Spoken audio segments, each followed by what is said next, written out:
I love these matte painting concept art-like images being used to introduce us to Reach. For one, it's just some great art, not limited by computing power. And two, you could look at this story as if it's being told after the fall, and these images are the last remnants of photos from Reach.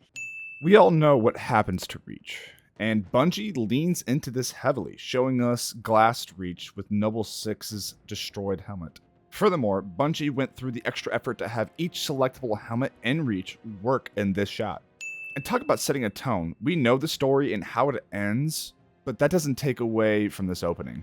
Of all games that have you be a player insert, I really like the way Reach does it. It never feels like you're just existing around the main cast, and the few lines of dialogue 6 has never feels intrusive upon the Spartan you want to create. A little fun fact, this Warthog here is actually being driven in-engine. Someone is having to make sure they hit their marks in line with the camera, which is a callback to how they had to achieve most of their cutscenes in Combat Evolved. And that brings me to this being Bungie's last Halo game. And what a game to go out on. Taking everything they had learned from the previous 4 Halos and building a masterpiece of a closer.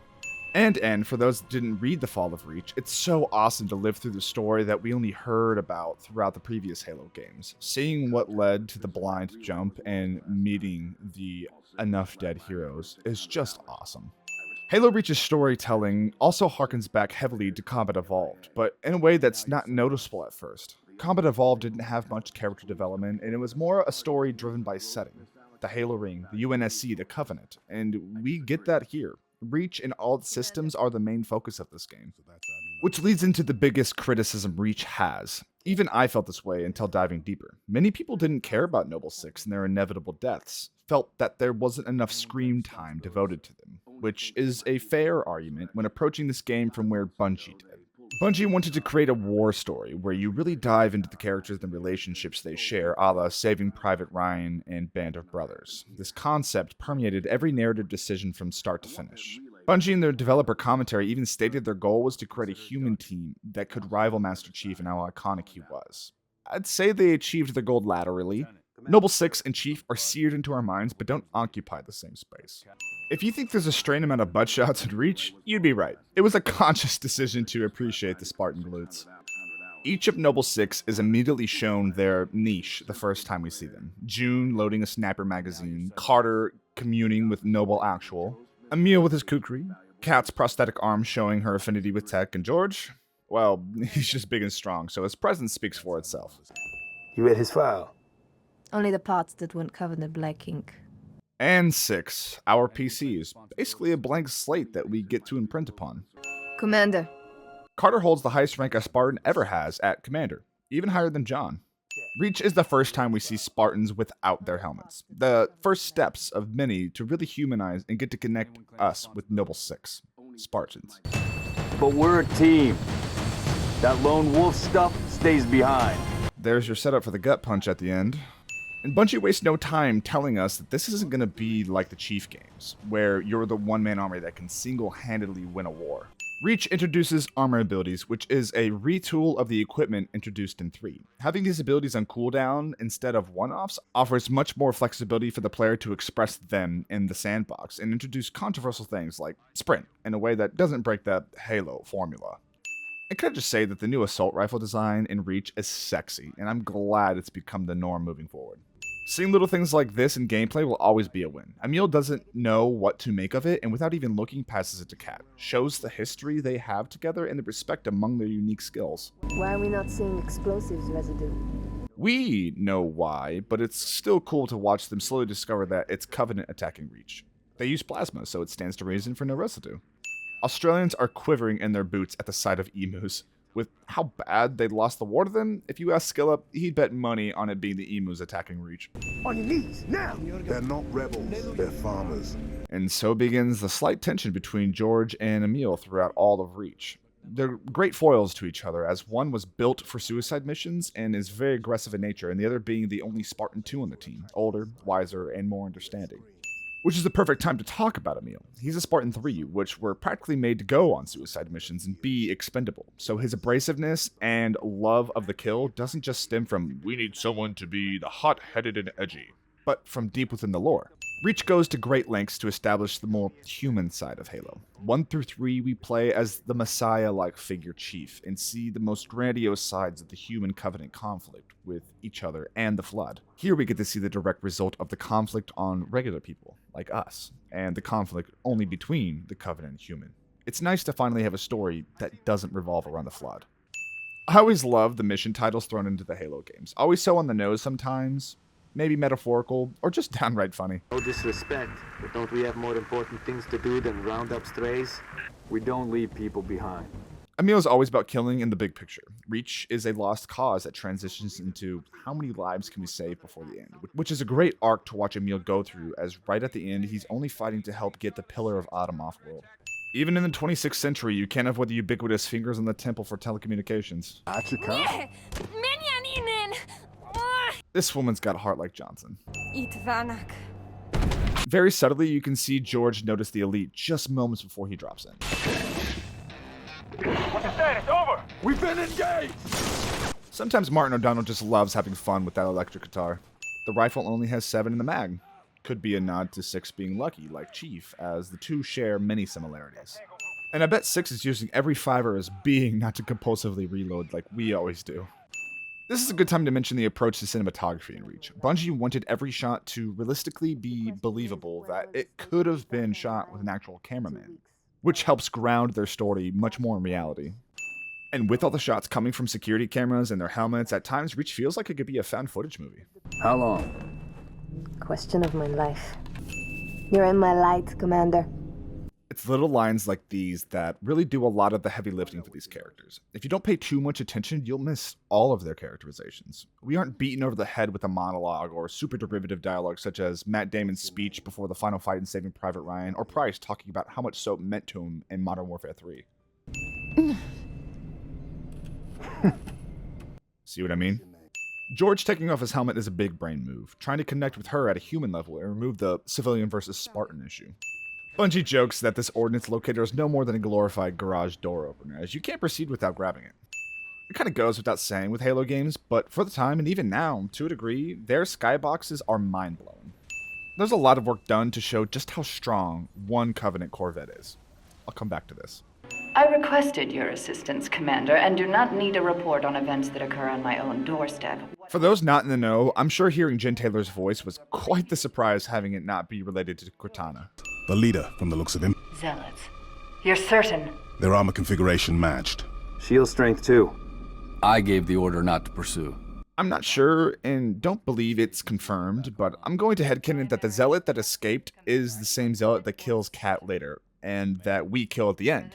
There's some dramatic irony there, as Carter lets the same Zealot go that kills his girlfriend. And it makes our eventual death at the end feel a bit better, because at least we get some revenge. Your primary objective, Commander, are you a puppet or a Spartan? I really enjoy how starkly different Halsey is to Cortana. We've had the whimsy, funny, lovable Cortana, and now we get to meet the woman behind her, who is not as much so. Kat holds it for just a second too long for it not to be intentional. Halsey's probably getting under her skin a bit. I could send you to the brig for interfering with my work. Maybe you'd like to join her. I'm sorry? We're currently under emergency planetary directive, winter contingency. I'm sure you're familiar with the punishment for civilian interference with the Spartan deployment. Are you threatening me, Commander? Are you threatening me, Master Jedi? But hell yeah, sticking up for your girl in the most respectful and honest way possible. Reach was the first time that Bungie was able to incorporate mocap into their cutscenes, which once again helps add to the human level we view these Spartans through. Assassinations are freaking awesome and so cool to perform every time. And then being able to perform them in multiplayer? No better way to give the enemy the middle finger.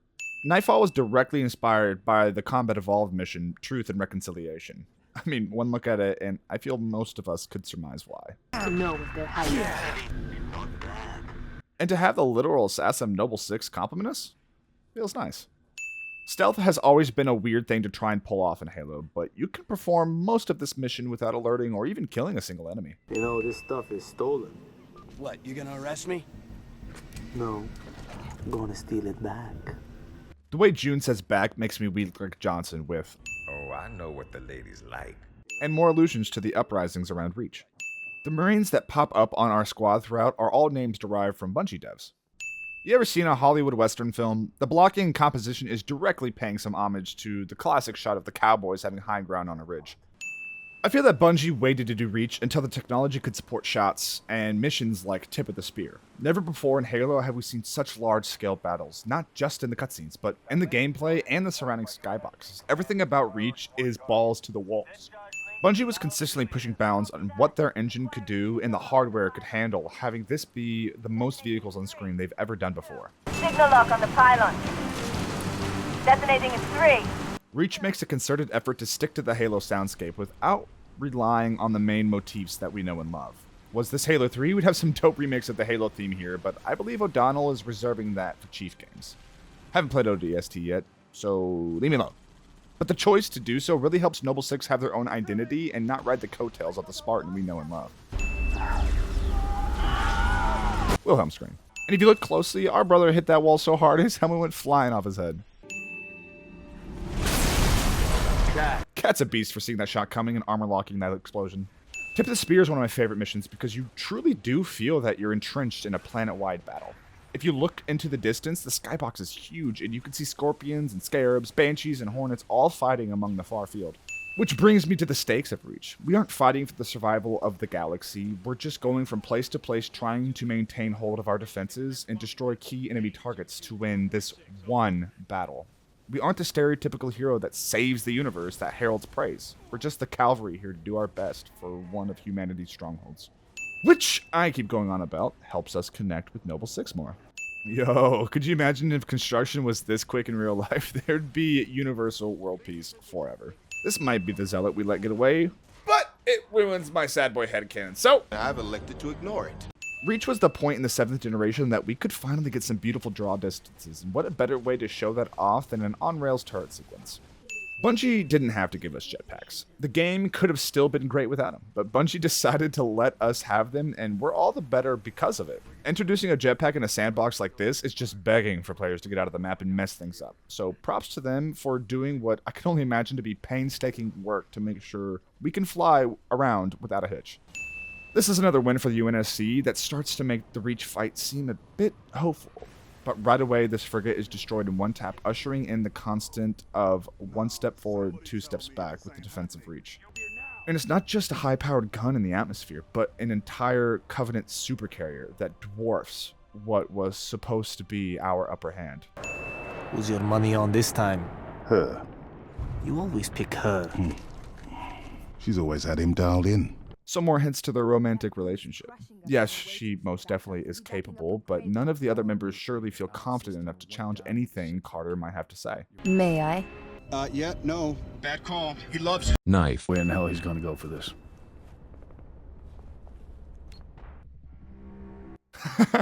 Instead of wasting time with the conversation, we just cut to us enacting the plan. And to keep our inspirations going, Noble Six basically gets their own Normandy beach landing. The Sabre is actually the first vehicle ever drafted up for Combat Evolved back in '98. Bungie was very happy to get it into the game before they put down Halo. Though it's masked through this cutscene, Bungie went through a lot of work to have us go seamlessly from the ground to this space combat zone without a loading screen. Cake by today's standards, but back then was no easy task. For a game set so far in the future with so much space technology, it was probably on everyone's minds when Bungie would let us go up there. Reach was finally able to do that for us, and for the one-off mission and their first foray into this type of gameplay, it's done amazingly well. The Sabre handles better than even some modern flight controls. Looking at you, Far Cry 5. And it doesn't overstay its welcome.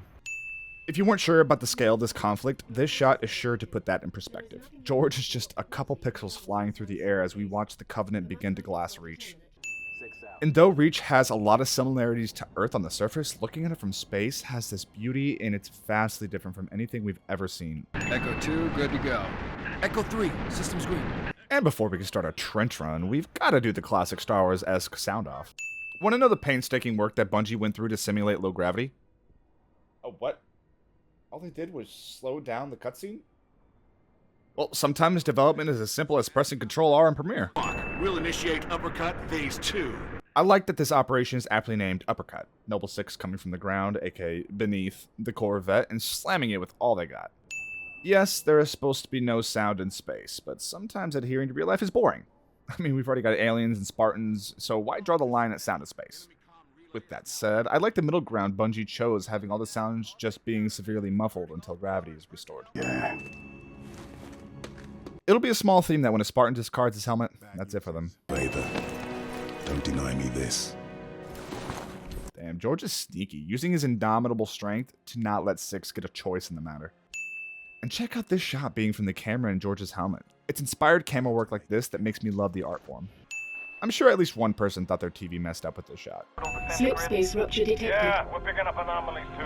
Are you reading Slip it? space rupture detected. Multiple covenant signatures. Slip space Does anyone rupture have a detected. visual? And then there's the true horror of Reach. And I do mean absolute horror, terror, and dread. Look how much work it took to take down one carrier, and now there's more that we can count. The chills this scene gives me is indescribable, knowing George died for nothing and that Reach truly is helpless. We aren't even allowed to know the courtesy of exactly how many supercarriers just entered Reach's atmosphere. Just the disembodied voice saying, slip space, rupture detected. It's the fear of the unknown compounded with the emotionlessness countered with the screams of men that seals this scene as my favorite in the game. Reach consistently uses these beautiful wide shots to really just let us marinate in the destruction the battle has wrought, which lends more credence to this story being about Reach itself and not just Noble Six. More butts, but also rest in peace, George. And to further hit home just how desperate this situation is, all we get is this single magnum. And this is the first time we've ever had civilians in a Halo game. I like that we can only provide a bit of support to these Marines, and we just have to watch them take on the brutes. We can't save everyone. This scene was cut so many times as they had just rendered the scene and were just hoping and praying that O'Donnell would give this scene its weight through the music, and I'm really glad it stayed in. Though Six was able to save some people, this really just hits it home about the amount of life lost in New Alexandria. And seeing Six do all that alone, Carter told him at the start, none of that lone wolf stuff. Watching Six just sit there with the small movements, we don't even need to see his face to know what's going through his head. Less is more, and through the beautiful score and direction, we are communicated everything we need to know about where Six is at. Once again, we were given some great, unique mission design, really never before seen in a Halo game. A giant sandbox where you gotta use the Falcon to move between each building, and if you want to get crazy, on 4-man co-op, you can have 4 of these sumbitches flying around. This goofy elevator music was entirely O'Donnell being a goofball. The music here is actually from his old days of creating tracks for commercials. Yes, I know about the goofy nightclub Easter egg, and no, I don't have footage of it. He gave his life thinking he'd just saved the planet. We should all be so lucky. One of the best lines to come from Reach. And let me point out what you already know. Each of Noble Team's deaths are ironic. Carter goes down saving what's left of the team. Kat dies with a shot through her big brain. George dies believing he saved Reach to repay how good she's been to him. Emil in CQC, June survives as a long-range sniper would, and Six dies alone as a lone wolf. Where does he get off calling a demolition our priority one? And just like that, Kat is gone. Mid-sentence. Reach does not glamorize war at all. There's no heroic moment for Kat and is taken out like any other Marine. She may be a Spartan, but a single bullet out of nowhere is how so many soldiers meet their end, and it's heart-wrenching. And of course, it's Carter holding Kat in his arms. I love the lighting here, retreating from the doomed red of the planet being glass into the calm, safe blue. The blue of Cortana. 1,000 feet underground. I didn't bring my shovel. You may not believe me, and it blew my mind when I first learned this. There is more geometry in the single load car than the entirety of Combat Evolved. Crazy how exponential technology is. Commander, you've been wondering what your Spartans died for? They died for this. Please. Halsey has been abrasive and rude all game, and this is the first time we ever hear her say please. If she was gonna be this nice, it has to be for a good reason. This Cortana is purple, just like the Combat Evolved version. Not the Anniversary Edition.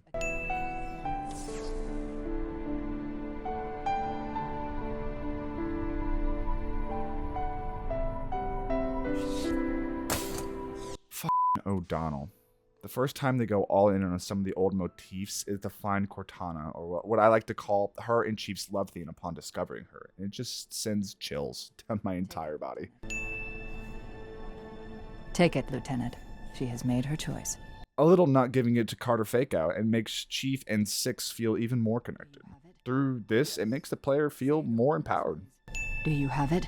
Yes, Say the words, please. I have it. Emil's a badass. Doesn't even look, just sits on the edge of the Pelican. It's not exactly a hog run, but it may as well be. The scarab even kind of dies like you'd see an actual bug trying to grasp onto the ledge. Bungie really went all out with this final mission. These last couple of areas are the biggest they've ever created, with the highest amount of active AI working. Good to see you, Spud. Good to see you, Keys. Pete Stacker coming back to reprise his role is always welcome. Emil gets absolutely obliterated by the energy sword and is still able to grab his kukri and kill Cat's murderer. Only wish I could do that in multiplayer. The Mac gun is so sexy. The lighting of the blast, the slight delay in the shot, how everything feels like it slows down after firing. Mwah. They could have just said future spaceship go burr, but Bungie didn't. Still grounding the UNSC a bit, having the Autumn need boosters to get off the ground. And the Autumn is actually that size. They built it to scale for this mission. This is the exact shot using the same assets and audio from Combat Evolved. Even the Halo ring was dug up from the Bungie vaults to really just bring this full circle. And what a beautiful send-off for the company, creating their perfect trilogy with the fun of ODST side story and Reach to cap off their journey. And that's not the end of Reach's story. We get 6 as the Lone Wolf Carter asked him not to be fighting an unwinnable fight. There is no secret ending, no way to win. Just how many can you take down with you, and it's perfect for the story of Reach. And 6 tosses his helmet on the ground, which we know spells the end for a Spartan. Even on the ground, 6 puts up a noble fight. Before the blade connects, we are taken to that opening shot, and it's just perfect. I don't think I need to explain to you or try to analyze it. It's so fucking good. Accept your courage. That you gave to us. And with it, we can rebuild. And though Reach is such a dark story, because of the sacrifice of Noble Team, Chief was able to beat the hero we know and love. Without 6, the galaxy would have been destroyed, and I love that it's 6 that passes the torch to 117, the direct number after him. This could have had a depressing ending, but this one scene reminds us that in the end, none of them died in vain. Not even George. Well, that's Halo Reach. Not my favorite of the series, I know that'd be controversial, but fucking great anyways. I loved Arbiter in 2 and everything about 3, and 3 is definitely my favorite, but choosing one feels like deciding between my favorite kids. I know ODST is a part of the Bungie games, and I'll get to it, but I'm so happy and satisfied to have finally played these games, and it was so much fun to play them all with you. What did you think of Reach? And if you want to get crazy, what is your opinion on the Bungie and 343 side of things in contrast with each other? Would love to hear what you guys think, and remember, drive the speed limit, drink some water, and love one another. Pizza, my tinky winkies.